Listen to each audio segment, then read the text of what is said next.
Hello and welcome to another episode of the Electric Invasion. I'm Mats. Now, I used 2017 Model X. No, it's not mine. I haven't been crazy and bought an old X75D. It's someone else's. I'm just borrowing it. But I've been testing it for a few days, so I thought, why don't we give it a drive and then talk about it. It's done 141,506 kilometers. So, not that much. Not that little either.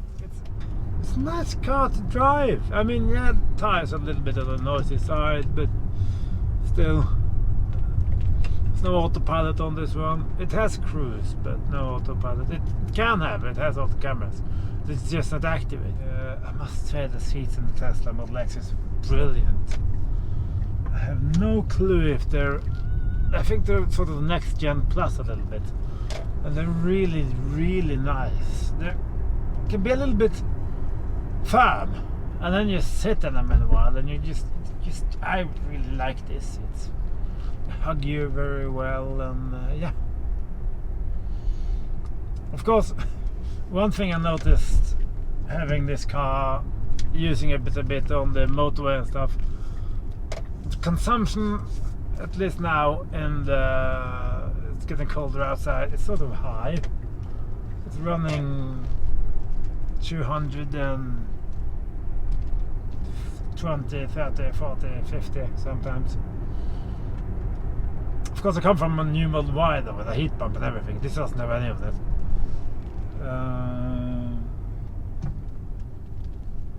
But you can run it up to 100, I'm sure. Possibly in the summertime. Of course, I've mostly done shorter journeys in this one, or motorway journeys. So, but even if it's just a 75D, and this is a big car, it's still quick enough, really. Of course, you do have a real-world range of around 300 kilometers.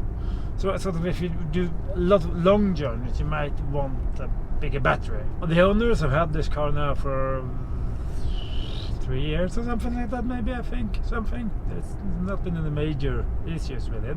As the suspension works. Let's just reshoot this in the daytime, shall we? I'm really tired of this thing. It's just...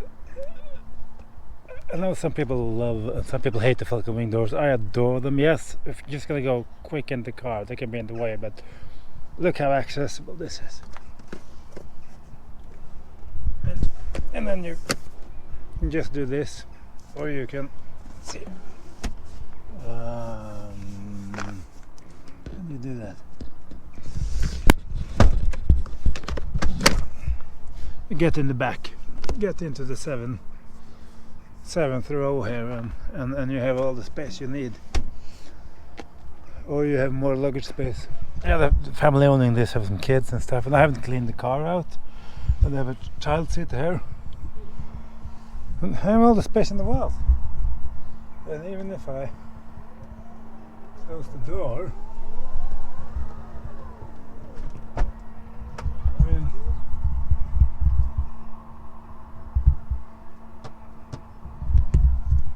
plenty of space.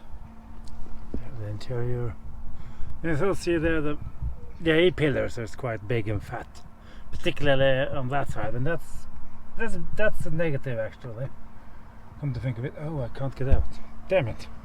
Child lock. Well, I can just climb out on the other side.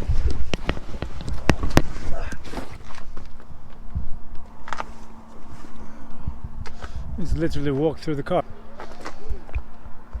It's not in any way, and because they're hinged here, the hinge point, they can move in and out, so you really need very, very little space to get them open. Yeah, spacious. Here we have anchorage points, 12 volt outlets, huge space down here. So even now, you have a big space, and you can put that third row down. You have even more space. There's still decent amount of space in the back here for some stuff.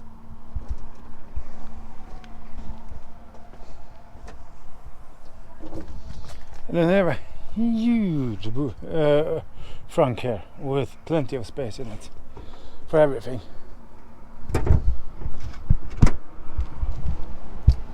So the looks of it, well, I still think it looks pretty good. And there's suspension, you can drop it, you can raise it. Wherever I was when the battery actually died, but here we are again. It's a different day now. Like I was mentioning, maybe these sun visors here kind of flap really more than anything else. Flap them up, or you can just put them there and they clasp to that magnet. And this is the end of the windscreen. Actually, it's one continuous windscreen. But when you drive, I'm used to the Model 3 and the Model Y, not to the new S and the X, and they have taken this screen and turned it sideways in a way. And you get this line here, gets up here a bit closer to you, and that's much better because now you have to look it's very far way down, and it's a bit, you know, you can sort of glance it here, or you can have it in the periphery, and you know half sort of where things are after a while. And down here it's still a little bit, I can understand why people reacted to it, but it is what it is, and you get used to it.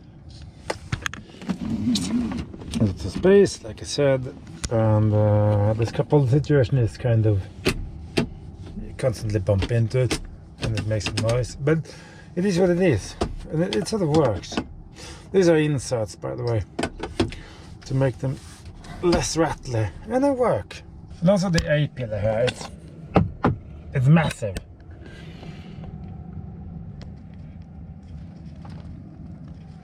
You kind of have to go like that when you're driving. Apart from that, well, back to the other video. The lights in the Model X, I think these are xenons, probably. The DRL, daytime running lights, are of course LEDs, but I think it's xenons on this. I'm not entirely certain. But we have installed an LED bar in this car, and it really works. It's one of those, at least when it's one of them, and it's not the cheapest, but it's really good. It's not quite as good as the best separate lights, the kind of big round buckets you can get, but if you want something that's slim and lightweight and easily integratable, this is brilliant. It really, really transforms driving in the dark. Even though these cars' standard lights are far better than the old SS got, because they were truly atrocious. Given that I've just bought an old S today, I actually need to invest in some lights. But we'll get to that in due time. The interior fit and finish is, I mean, no, it's not on an Audi level. Now going over this bridge, and still fairly quiet in here. Fairly lacking in noises of the interior. There are some creaks and noises, but the size of this thing, it should be a lot worse than it is. If Teslas were built as bad as everybody say they are. So it's not bad at all. And the big glass house can sometimes create, particularly in the rain, a lot of noise. Then of course you have all the connectivity in this car that no one else really can give you in the same way. State of charge with 40%. It's around 268 watt hours of the last what is it, last 50 kilometers. So yeah, but like I said, it's a 75. It's not as small as battery. That was a 60. No one really wanted that in this big barn. So, but 75, if you don't do huge miles in a day, this will do plenty of good, and you won't get the car particularly used. I mean, you look at space, power. You have the entire Tesla supercharger network, tech, and we now have Teslas and other cars, particularly Teslas, that are 10 years old and still running. And then you have the Tesla drivetrain, which is just, it's second to none. Really it is. and the Falcon wing doors, which I know some people hate them. Okay, they can be slow sometimes when you just want to pop in the car and get something. I understand that, but once they're open, the opening is huge. You can throw kids and baby chairs and all sorts of stuff. Just there's nothing in the way. There's no roof line. There's no small door opening. It's just fantastic. And you have you're under a roof, sort of, because the door comes out over you if it's raining, for instance. So the nose isn't that long. It's a big car, but it's a relatively compact kind of. They've sort of squished it together from the outside. It's not like a BMW iX or the aforementioned Hongqi. And it's once again boils down to packaging. Imagine what BMW could do with that big ass front of theirs if they had the front under there. It's just sad, really. There's a bit of road noise here, sure, and there's a big wide car, but you easily get used to it. Only in really narrow conditions you notice the width and the size of it, but most of the time it's fine. The only thing I'm missing sometimes is, for some strange reason, this car can't run the bigger font mode that you can in the newer cars. Sometimes some of the text on this car is a little bit hard to see, particularly if I'm a little bit tired. Like I said, it devours energy. It sort of do. Since we left now, we have had a consumption of 263 still, even though we're just trundling along and not doing very much. I think the range here, the real world range here, is probably around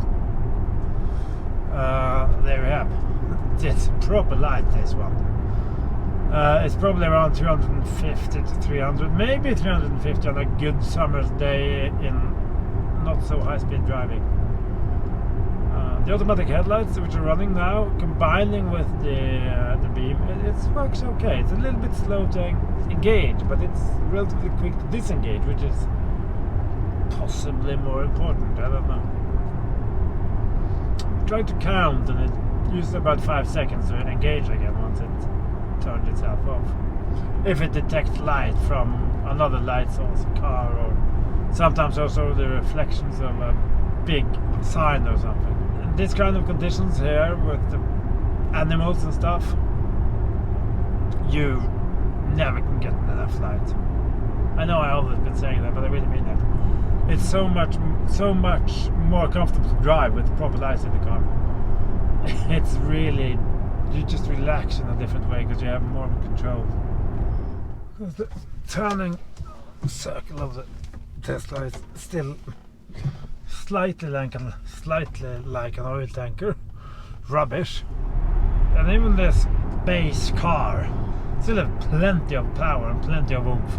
I have no clue about the wheels on this car. That said, nothing separating the rear of the car noise-wise from the front, so it's kind of this resonance box, slightly van thing going through it. If you can complain about sort of the same tendencies in the BYD tongue, it's a big car running on big tires, being, you know, that's just how some things are. It still uses less energy than an Audi e-tron, just to mention, and the e-tron is not as big as this. It's a comfortable place to set this. And yes, the fit and finish could be better, because the screen is changed. You don't have the FM radio anymore, I think. You just have the tune-in. And of course Spotify and stuff. So if you want to, if you lose internet connection in the car, you have no music, unless of course you plug your phone in or a USB stick or whatever. If you come from an S-Class or a Q7, then this, building wise, not materials wise, because the materials are Alcantara and leather and stuff, it's not really that bad. Of course, some of the fit and finish in here isn't German, nor are the noise levels, but apart from that, the driving experience and the space is really, really good. Now that they're coming down in price as a used car, if you need a lot of space, yeah, give them a consideration. Now also, at least in Norway, and not also very much now the countries, there is finally being set up third-party shops to look after the electric cars. And you know that now that the batteries mostly are keeping up a lot better than people were afraid of 10 years ago or 5 years ago even. Is this car really the Fabergé egg that Elon claims it is? Not only him, others as well. In some ways, yes, because to get the Falcon doors to work properly, well, when they finally got the software to work properly after a few years, so that they didn't crash into things, they did have to develop radar looking through the aluminum skin of the car, which not even Defense Force had that at the time. Stupid things like that. It is fun to have doors that open and close by themselves at the front. I've seen people driving X's for a long time, men coming into other cars and just stomping at the brake pedal and looking at the door like a sheep, and then there's something wrong, the door doesn't close. No, because it's not a Model X. I think there's 3 cars in the world that have self-closing doors. That's the Model X. The Rolls Royces, several of them. And then I think also the new 7 Series has that, something like that. Yeah, I think that's just a handful of cars. This is one of them. I've had them for years. It's fabulous. I really say again that the Model S should have had the same mechanism. There's nothing hindering it from having it, I think. I'm not sure, but I think so. Built on the same platform, blah blah blah. Because it would really take the Model S as a upper premium item, not luxury, never been luxury, to a sort of another level in a way. Ooh. Consumption numbers have fallen to 255. Well, it's not actually bad now since we left the stop where we had the walk around. We have had a consumption of 205 watt hours, and that's not bad. That noise is not the car; it's my arm hitting the cup in front. It's a bit like the Model Y in that way. It's not that, because the front overhang is relatively short in this car. You easily get used to where it is, even though you can't see it from where I sit. You can't see it in front at all. It's a daily driver. This. It's used to do everything. I've even used it to tow a few cars with, because it can tow quite a lot. 2,400 or 600 kilos or something like that. And yeah, you really don't notice you're towing anything. The dual motor torque is it's wonderful to tow things with. The air suspension on the ride, it's really nice. It's not as comfortable as, for instance, the Honda T or the BYD for that matter. I think it's been a while since I drove the tongue now, but it is quite comfortable and supple. And I'm not gonna for a moment say, "Oh my God, it drives like a BMW iX." No, I don't think anything drives like a BMW iX, because that's a car about the size of this and even heavier that have no right to drive the way it does. But for what it is, this is not half bad. I know that we're in a different time now when it comes to cash, and cash is not cheap anymore and all of that stuff, but still, if you want to buy what is a big and expensive car, you buy it used, so someone else has taken the depreciation hit. It's you know, it's the old trick after all. There's nothing new here. Most of us have run used cars. Some of us never do anything else. I mean, I'm going back to that now. You really can do worse than buying an old Model X. Yes, you have to live with potentially something to do with the undercarriage every now and then, every 5 or 6 years or so. But And Audi isn't exactly cheap to run either when it gets older. And don't get me started on a modern advanced diesel engine with all its complexities when those get a few years down the line. But yeah, use Teslas for you. Give it a try if you like them, and if you don't like them, then there's other alternatives as well. Thanks for watching. Do please remember to like, comment, subscribe and all that good stuff. And I'll see you in another video. Take care everybody. Goodbye.